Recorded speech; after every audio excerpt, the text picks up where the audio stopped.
saya tanpa sadar mungkin ada badai kebosanan gitu ya. Fokus saya nggak lagi sama Tuhan, tetapi mulai kepada sekeliling saya dan fokus kepada diri sendiri. Saya merasa bahwa saya butuh validasi dan pengakuan orang-orang supaya saya bisa dianggap keren dan relevan. Ya, selama kita pusatnya pada diri sendiri, itu akan menjadi kesengsaraan, akan membawa duka dan end up-nya kekecewaan, luka, kesengsaraan, penderitaan, ya itulah sebenarnya. Hilang rasa terpukau dengan keindahan Yesusnya itu udah nggak ada lagi gitu. Sahabat Solusi, hari ini saya sudah kedatangan seorang tamu spesial yang akan menceritakan bahwa di dalam penderitaan, penantian, dan pelariannya ada tangan Tuhan yang terus mengejar hidupnya. Hari ini please welcome sama-sama Ibu Mandalim. Halo, shalom. Thank you Ibu sudah hadir hari ini untuk Solusi, mau ngobrol tentang perjalanan imannya, perjalanan hidupnya. Nah, sebelum kita masuk ke dalam apa sih penderitaan, pelarian, penantian yang Ibu lewati, kita mau kenalan sedikit siapa sih seorang Ibu Mandalim ini? Ya, nama saya Mandalim. Saya seorang penulis buku, ya, Kasih Karunia di Titik Nol. Tetapi selain saya menulis buku, saya juga menulis renungan-renungan yang saya post di sosial media saya setiap hari, 6 hari dalam seminggu. Dan saya ini punya hobi yang mungkin kedengarannya agak aneh gitu ya. Hobi saya itu adalah membongkar kebohongan-kebohongan dan membangun iman. Ya, jadi itu yang moto saya dalam menulis renungan-renungan saya di sosial media. Jadi sekaligus memberikan kebenaran yang sejati yang tertulis dalam firman Tuhan untuk melawan kebohongan-kebohongan tersebut gitu ya. Betul. Ya, wow. Oke, Ibu Mandalim nih, sebelum sampai pada titik yang sekarang ini ternyata ada sebuah kisah yang panjang tentang iman, perjalanan iman Ibu Manda ya. Dan itu dimulai di Amerika ketika kira-kira umur 30 tahun. Sebenarnya 20-an ya itu ya. 20-an. Jadi kalau boleh saya kesaksian sedikit, saya itu lahir dari keluarga Kristen. Tapi waktu saya SMP, SMA, gereja itu adalah hal yang membosankan untuk saya gitu ya. Jadi saya menghindari ibadah, saya lari. Pokoknya hati saya nggak di sana gitu. Sampai saya kuliah di Amerika. Di sana Tuhan dengan kasih karunia-Nya yang luar biasa, Dia nggak membiarkan saya hilang begitu aja. Jadi dengan istilahnya dengan jebakan kasih ya. Dia menjerat saya masuk kembali ke gereja. Ya, jadi ke gereja lokal di sana, di mana saya akhirnya iman saya bertumbuh dan saya jatuh cinta dengan pelayanan. Nah, di titik puncaknya itu pada waktu saya melayani di sana, saya pernah ada datang hamba Tuhan ya dalam pelayanan nubuatan di sana dan memberikan kepada saya nubuatan khusus gitu yang dia mengatakan kepada saya bahwa suatu hari nanti kamu akan membawakan dan memberitakan firman Tuhan.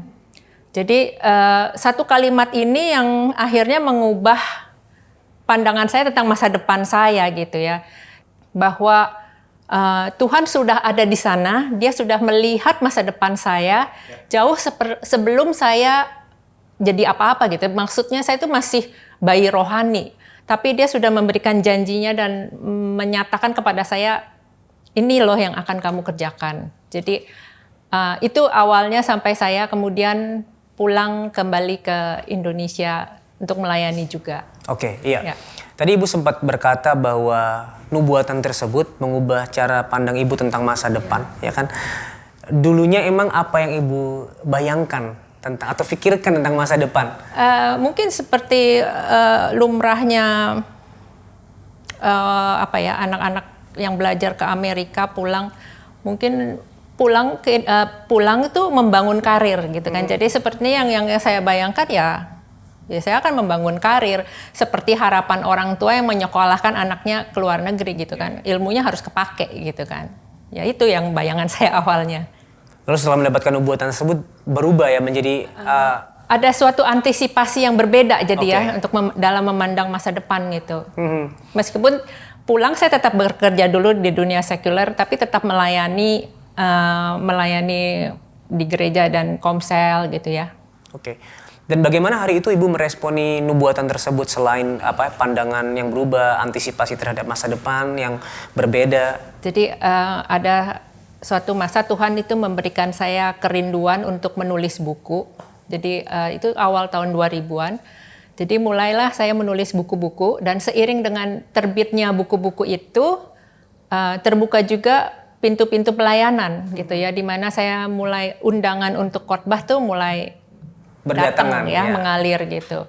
Dan saya tapi dengan seiring dengan naiknya pelayanan, saya tanpa sadar mungkin ada badai kebosanan gitu ya, fokus bergeser. Jadi fokus saya nggak lagi sama Tuhan, tetapi mulai kepada sekeliling saya dan fokus kepada diri sendiri. Jadi dan saya melihat bahwa teman-teman seusia saya pada saat itu, waktu itu saya 30-an ya gitu ya, saya merasa hidup mereka itu lebih berwarna. Lebih seru. Ya, lebih berwarna gitu ya. Seru deh gitu ya. Sedangkan saya fokusnya setiap hari cuma baca Alkitab, bikin khotbah, naik mimbar gitu kan. Istilahnya hari-hari saya seperti itu. Sangat membosankan dan kelihatannya kayak menurut saya at that time saya mikir tuh saya jadi tua dengan cepat gitu ya. Karena ya yang pelayanan ya bergaulnya dengan pendeta-pendeta ya yang enggak anak-anak muda lagi itu istilahnya ya. Jadi saya melihat orang lain, teman-teman saya lebih bisa menikmati hidup. Saya kayak ketinggalan kereta gitu. Mereka dengan kereta dengan penuh dengan keseruan, saya ya gitu-gitu aja gitu. Jadi Bu seperti merasa kehilangan masa muda gitu. Ya, jadi dengan sebenarnya itu karena cara pandang saya yang salah ya. Saya melihat mereka lebih berwarna.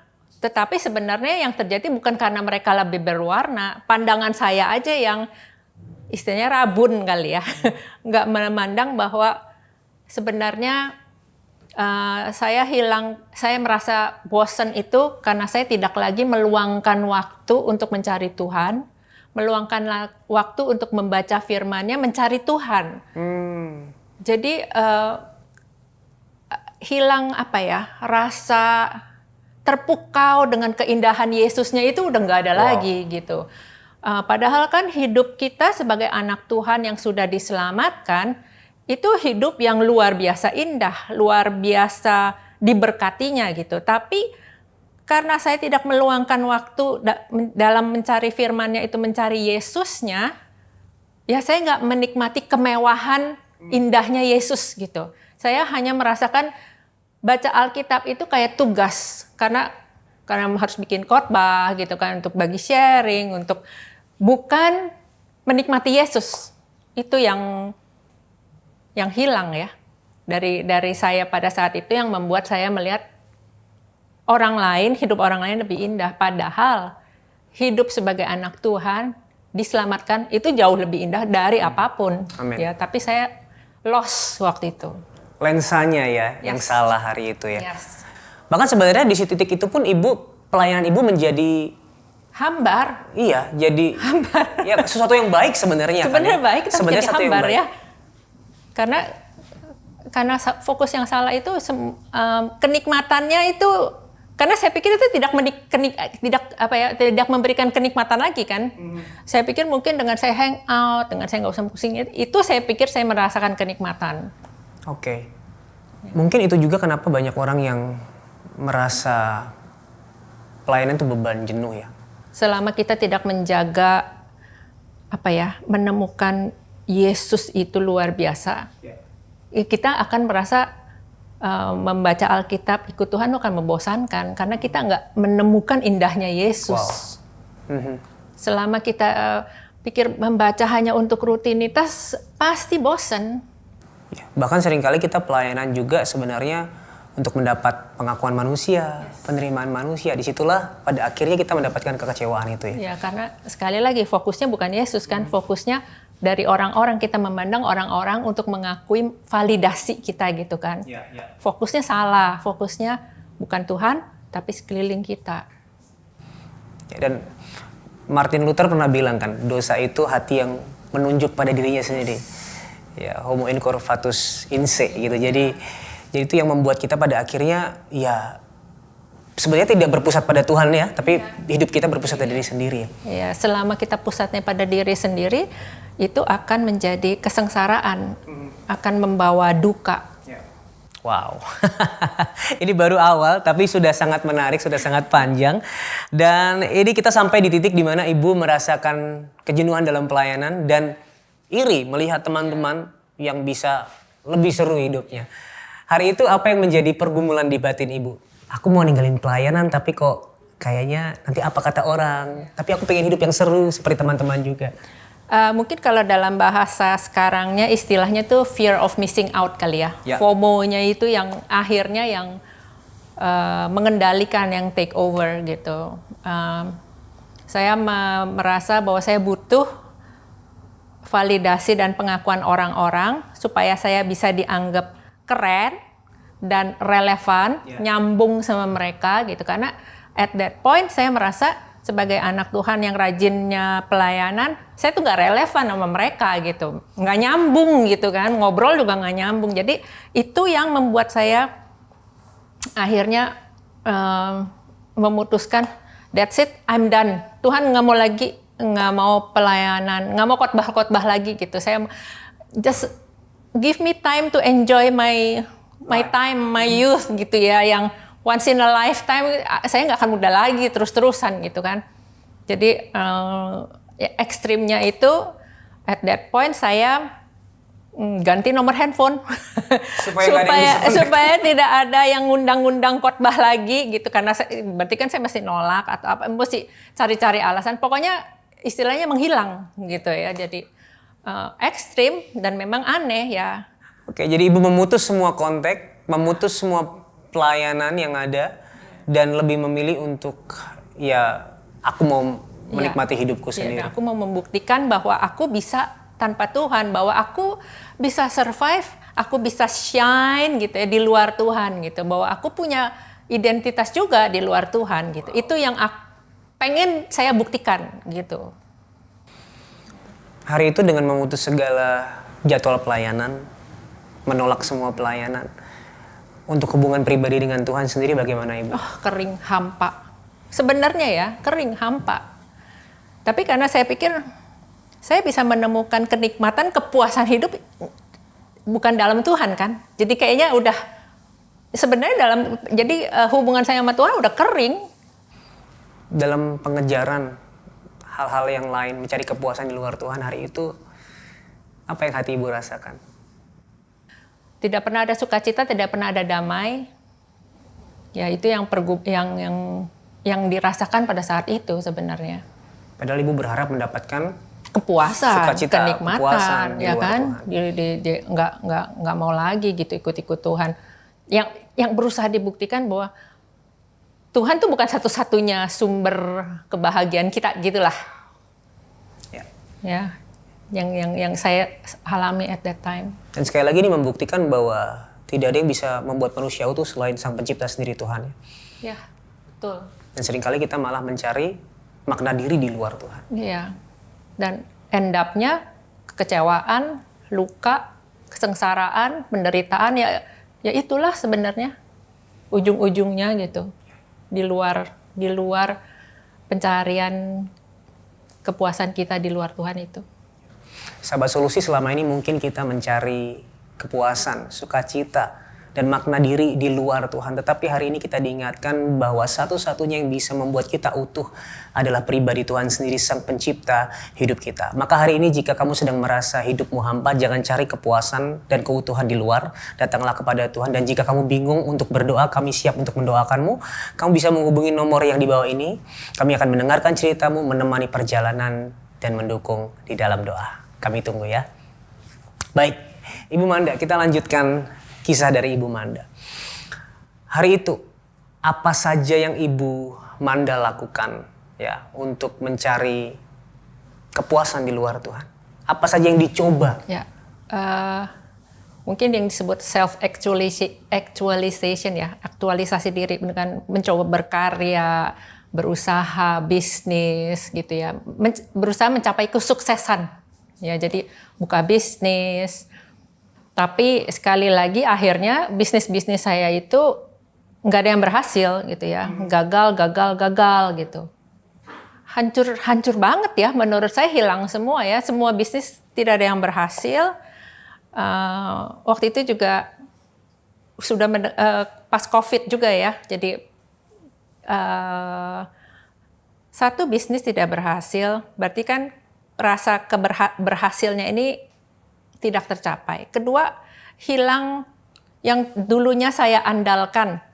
Saya pikir teman-teman, koneksi, uang itu bisa support untuk saya aktualisasi diri gitu.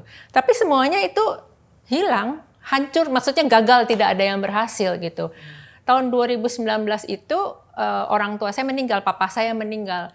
Dan satu pukulan buat saya karena selama ini saya tuh selalu berpikir kalau ada apa-apa dengan saya, papa bisa tolong. Jadi hancur-hancurnya saya, papa bisa tolong.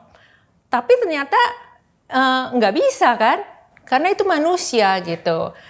Jadi itu hancur bisnis, hancur nol ya.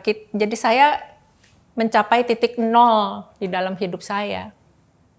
Tidak ada lagi yang bisa saya andalkan. Dan saya menemukan ternyata di titik nol itu cuma ada saya sama Tuhan Yesus, nggak ada lagi.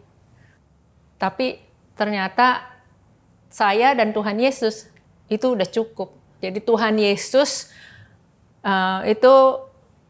Tuhan Yesus saja tuh sudah cukup buat saya, nggak perlu sebenarnya kan mungkin ya sebelum-sebelumnya saya berpikir Tuhan Yesus ditambah keberhasilan sama dengan cukup gitu ya, atau Tuhan Yesus dengan ditambah pengakuan orang-orang sama dengan cukup. Tapi semuanya ini nggak ada yang berhasil. Jadi cuma Tuhan Yesus saja itu cukup buat saya. Pada saat titik nol itu saya baru menyadari. Sebelumnya saya pikir enggak gitu, tapi ketika di titik rock bottom gitu ya, di bawah banget, saya menemukan saya cuma punya Tuhan Yesus, udah nggak ada lagi, semua nggak ada yang bisa diandelin. Tapi ternyata Tuhan Yesus itu lebih dari cukup. Itu sebenarnya fondasi hidup saya. Saya tidak membutuhkan Tuhan untuk hanya untuk memperindah, bukan gitu. Tuhan itu fondasinya. Jadi bukan hanya sekedar tambahan.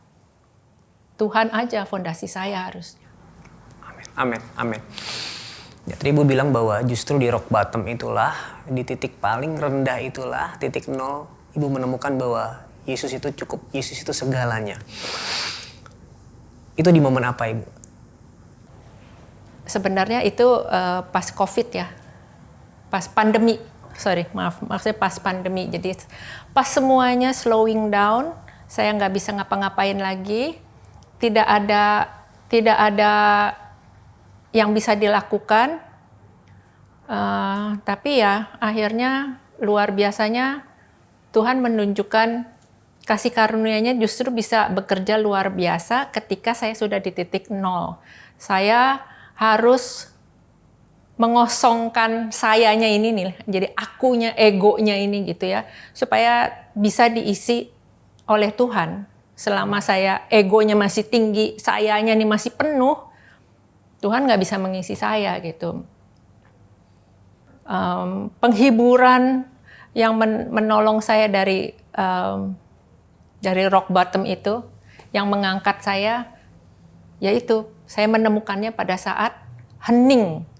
Pada saat sepi kali ya, pada saat semua slow down, gitu. Ibu tadi bilang ya, bagi orang-orang yang di dalamnya sudah ada Yesus, itu suara Tuhan tidak akan pernah diam. Ketika kita menjauh, Dia akan memanggil. Nah, apakah hari itu titik rendah itu adalah cara Tuhan memanggil Ibu? Ya, saya percaya Tuhan itu nggak mengejar-ngejar kita dengan pecut gitu ya, istilahnya dihukum gitu. Tapi Dia mengejar kita itu dengan kasihnya dengan kebaikannya yang akan menuntun kita kepada pertobatan gitu ya, di Roma 2 gitu. Berhenti mengandalkan kekuatanmu. Karena apa yang kamu bangun, jadi kamu tuh membangun menara Babel untuk dirimu sendiri gitu. Menara Babel itu akan runtuh dan tempatmu tuh memang nggak di sana. Kembalilah kepadaku gitu. Jadi at that point titik nol itu adalah saat Tuhan merangkul saya gitu. Kegagalan saya itu adalah momen Tuhan mengatakan, ayo kembali kepadaku. Tempatmu tuh di sini. Gitu. Momen konkretnya hari itu apa yang terjadi Ibu sebenarnya? Apakah ada momen di mana Ibu benar-benar berlutut dan berdoa secara pribadi atau memang hanya maksudnya Ibu sedang menjalankan suatu aktivitas dan merasakan bahwa ada kecukupan di dalam Kristus? Waktu itu jadi setiap hari itu yang saya kerjakan adalah mencari Tuhan ya, karena saya kan mendengarkan, mencari khotbah-khotbah di YouTube gitu, dan itu yang momen-momen yang akhirnya membuat saya merasakan Tuhan tuh nggak pernah ninggalin saya sebenarnya gitu. Dengan mungkin nggak satu momen, tapi Tuhan menuntun pelan-pelan dan semakin hari semakin jelas bahwa kegagalanmu tuh nggak apa-apa, don't worry gitu. Itu tempat aku merangkul engkau kembali. Jadi jangan menyesali, jangan terlalu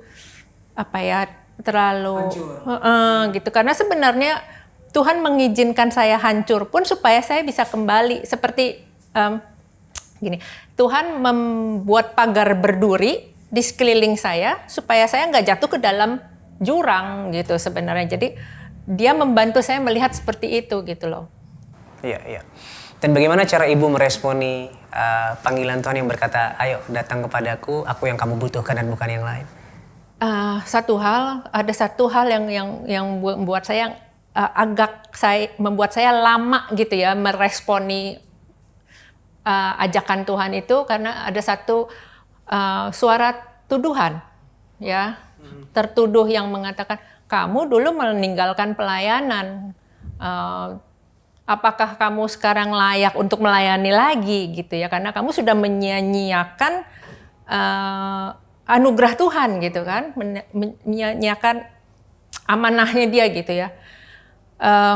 Perasaan tertuduh itu yang membuat bolak-balik ya gitu, kayaknya maju apa enggak ya gitu, siapa Tuhan mau terima saya apa enggak ya gitu. Tapi terus itu lama sekali, tapi akhirnya dengan bantuan dengar khotbah firman Tuhan, saya bisa mengalahkan bahwa rasa bersalah saya ini seharusnya saya kasih ke Yesus, bukan saya pegangin terus untuk menyiksa diri. Karena selama saya pegangin terus nih rasa bersalah, pemulihan tuh nggak akan terjadi. Saya imani bahwa rasa bersalah saya itu sudah ditanggung, saya nggak usah pegangin lagi. Baru saya mulai sedikit demi sedikit berjalan. Oke, Tuhan mulai dengan satu kerinduan, mulai menulis gitu kan. Nah waktu itu saya mikir gini, saya dulunya kan penulis kan. Saya mulai lagi dengan menulis apa yang saya bisa tulis. Tuhan kemudian arahkan saya dipublish di sosial media saya sebagai renungan-renungan gitu. Tanpa mikir yang panjang-panjang deh, pokoknya apa yang saya bisa lakukan, apa yang saya bisa share aja gitu. Jadi makanya mulailah lahirnya sosial media saya yang setiap hari saya post itu. Mulai dari sana, menulis kembali. Wow. Pada kira respon Ibu yang maju mundur itu karena rasa bersalah, guilty itu dipulihkan dengan kembali kepada Injil ya, bahwa Yesus Kristus sudah menanggung setiap rasa bersalah kita di kayu salib. Dia sudah ambil, dia sudah ampuni semuanya lewat pengorbanannya, dan situlah Ibu pulih ya. Kebenaran yang membebaskan kita, tapi kadang-kadang kita lupa kebenarannya apa. Ya, jadi mengingatkan kembali kebenaran itu bahwa dosamu sudah ditanggung di kayu salib. Kamu nggak harus rasa bersalah lagi gitu. Selama kamu mau terus saja bermain-main dengan rasa bersalah ya kamu akan begitu-begitu aja. Oke. Buat sahabat solusi, kita sering sekali gagal untuk meresponi panggilan Tuhan untuk kembali karena rasa bersalah. Kita melupakan bahwa setiap rasa bersalah kita pun sudah ditanggung Kristus di kayu salib. Maka hari ini mulailah kembali untuk merenungkan Injil, di mana Yesus Kristus sudah menanggung setiap dosa, menanggung setiap rasa bersalah kita, sehingga hari ini kita diberikan hidup yang baru, kebebasan di dalam Dia. Namun jika hari ini kamu masih dirundung rasa bersalah dan kamu rindu didoakan, kamu bisa menghubungi nomor yang di bawah ini. Kami siap untuk mendoakan kamu. Kami tunggu ya. Oke, baik Ibu Manda. Hari itu pada akhirnya Ibu memulai melangkah dengan menulis di sosial media. Hingga pada akhirnya lahirlah sebuah buku yang berjudul Kasih Karunia di Titik Nol. Ibu Manda boleh nggak sih ceritakan sedikit latar belakang menulis buku ini? Dan sebenarnya apa yang ingin Ibu sampaikan melalui buku ini? Iya, jadi buku ini tuh lahir dari air mata saya gitu ya, dari perenungan, dari keheningan saya, dan saya ingin mengajak orang-orang yang lain gitu ya untuk mengetahui bahwa titik nol itu bukan kehancuran, bukan akhir dari segalanya, tetapi malah sebenarnya titik nol itu adalah titik temu kita dengan kasih karunia Tuhan yang luar biasa yang memulihkan kita. Nah, ini diambil juga dari, saya mengambil dari kisah Ayub, Yusuf, dan Yunus gitu, di mana mereka itu sebenarnya kayak representasi dari titik nol, orang yang mengalami titik nol. Ayub titik nolnya itu adalah kehilangan, ya kan, semuanya dirampas, tapi dia sampai satu poin dia bisa berkata, dulu aku mendengar engkau, tapi sekarang mataku melihat engkau. Jadi mengenal gitu, dia lewat titik nol. Dan Yusuf itu dengan titik nolnya dia itu adalah pengkhianatan, ya, dan juga proses yang harus dia alami. Tetapi itu semua untuk sesuatu yang lebih baik. Dan Yunus sebenarnya itu malah yang membuat saya relate banget dengan Yunus ya, yang kabur dari panggilan.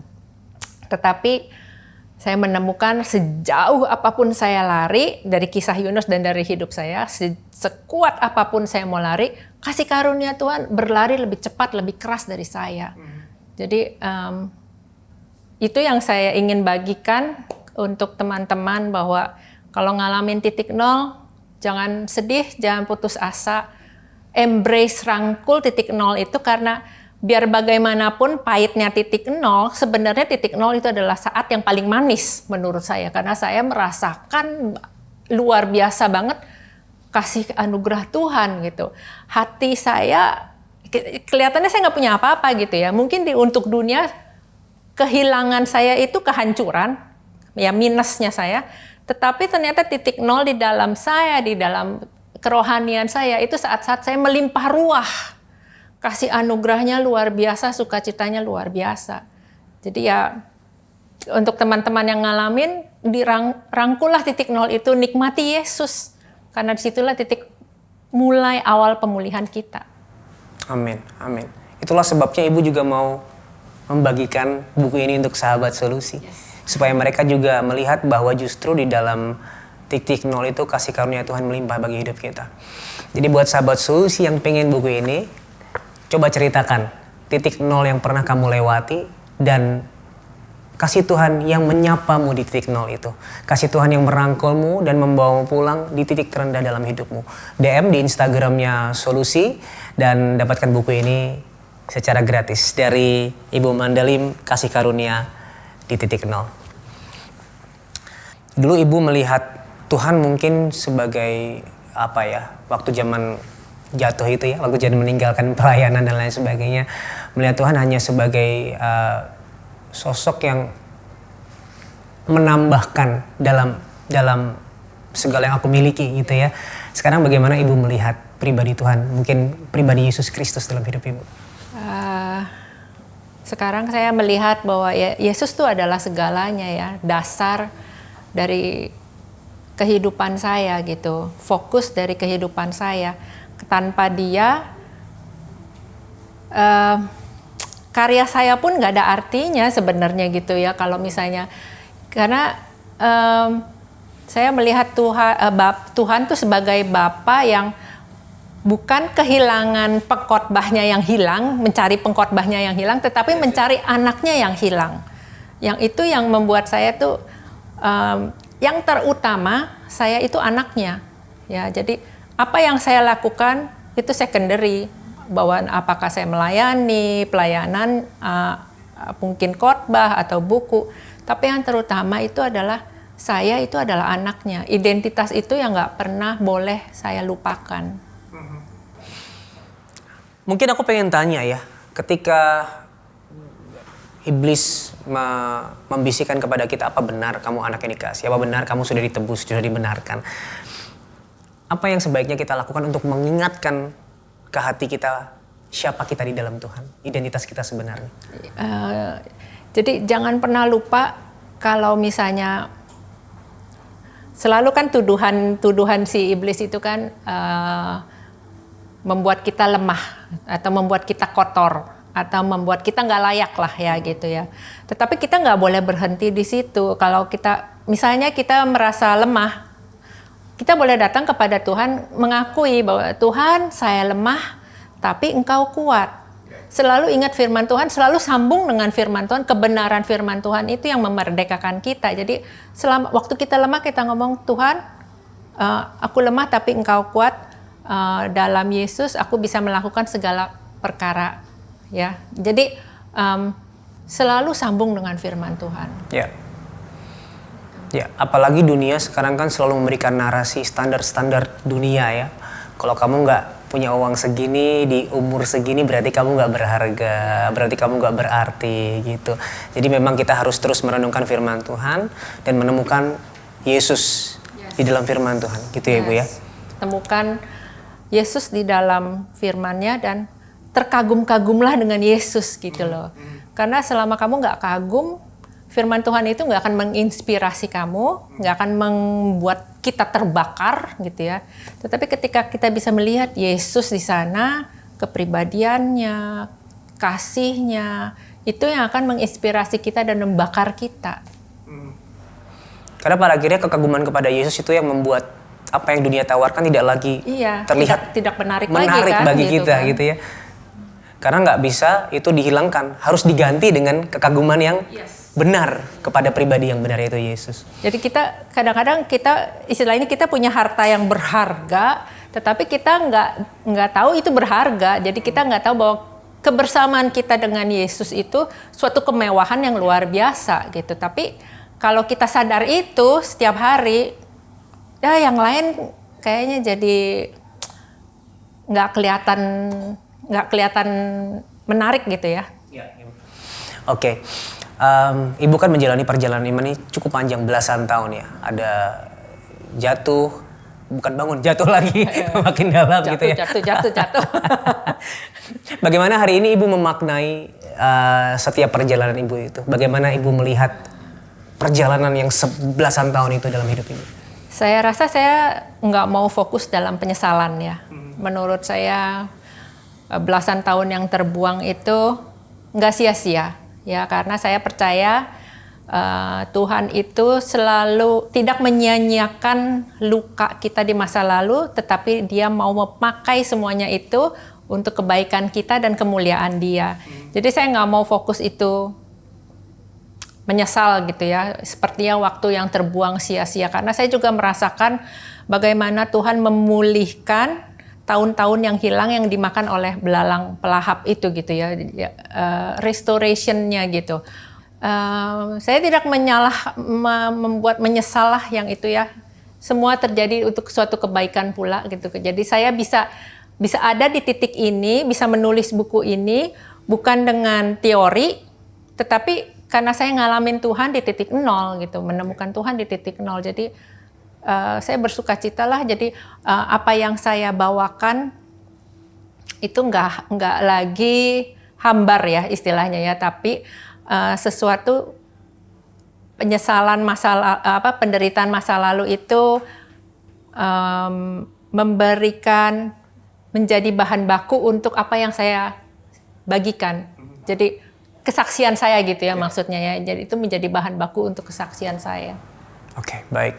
Ibu, terakhir Ibu Manda sebelum kita selesai. Mungkin sahabat solusi ada yang sedang mengalami hal yang serupa dengan Ibu. Mungkin mereka sedang mencari kepuasan, keutuhan, makna diri di luar sana selain Tuhan. Mencari identitas di luar Tuhan. Apa yang Ibu pengen sampaikan ke mereka?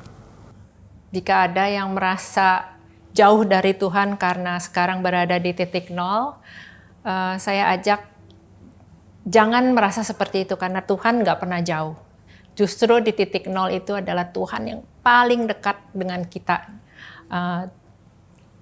di mana Dia mau berkarya, gitu ya. Jadi jangan sedih, jangan putus asa, sambut ajakan Yesus untuk kembali. Amin. Ibu Manda, terima kasih buat kesaksiannya, buat sharingnya. Aku diberkati. Amin. Dan aku berdoa juga sahabat solusi semua diberkati melalui sharingnya. Terima kasih Ibu Manda. Tuhan pakai terus untuk menyatakan kasih karunia bagi banyak orang. Nah, buat sahabat solusi, apakah kamu sedang berada dalam titik yang terendah dalam hidupmu? Dan jika kamu sedang berada dalam titik yang terendah, sekali lagi mari datang kepada Tuhan, penuhi panggilan Sang Gembala Agung. Dan kalau kamu bingung kemana harus melangkah, gimana harus memulai, kamu bisa menghubungi nomor yang ada di bawah ini. Karena kami siap untuk mendengarkan cerita kamu, menemani perjalananmu dan mendukung kamu di dalam doa. Kami tunggu ya. Ingat sekali lagi, Tuhan Yesus sangat mengasihimu. Dan apapun permasalahanmu, di dalam Tuhan pasti ada solusi.